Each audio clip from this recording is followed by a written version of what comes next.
नमस्कार माऊली. चला आळंदीला जाऊ. भाग 1. अलंकापुरी पुण्यभूमी पवित्र. गावकरी देवळात जमू लागले.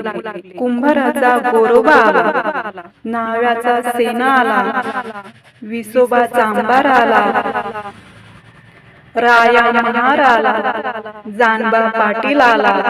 कोणी टाळ आणले, कोणी मृदुंग आणला, कोणी पेटी आणली. भजनाची तयारी झाली. सर्वांनी भक्तिभावाने नमस्कार केला. भजनाला सुरुवात झाली.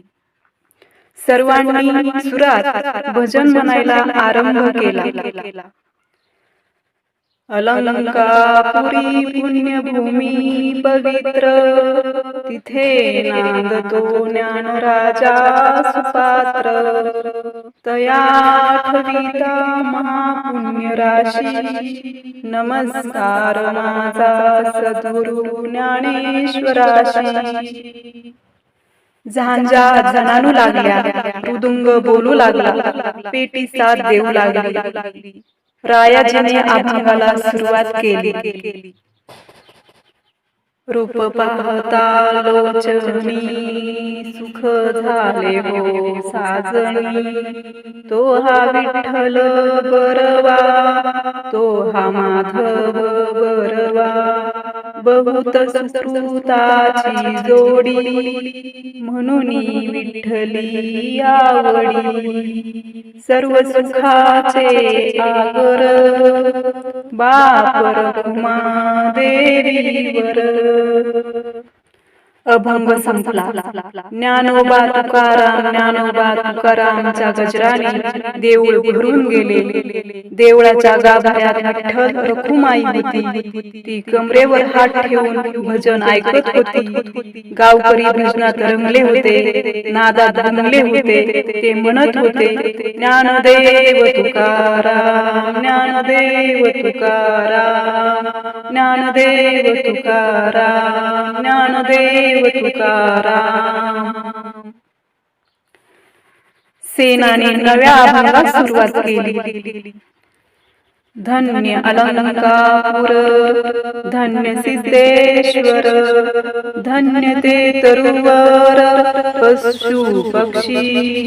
धन्य इंद्रायणी, धन्य भागीरथी, ते तिचे स्नान करीती धन्य जन्मा.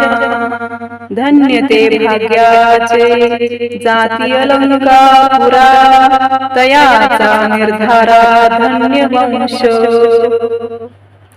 अलंकापुरी म्हणजे आजची आळंदी.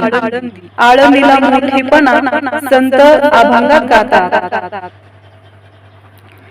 शिकले सवरलेले लोक आळंदीला जातात. असे काय आहे आळंदी?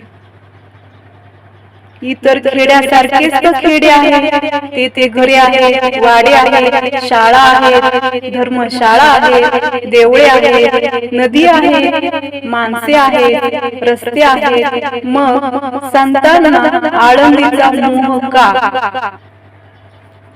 भक्तांना आळंदीची झुरळ का? भाविकांची ओढ आळंदीकडे का? असे काय आहे आळंदी? चला आळंदीला जाऊ, डोळा धरुणी आळंदी पाहू. आळंदी हे गाव विश्रांतीचा ठाव असे संत का म्हणतात? आळंदीला गेल्यावर सारे कळून येईल. चला आळंदीला जाऊ, ज्ञानदेवा डोळा पाहू. ज्ञानदेवा डोळा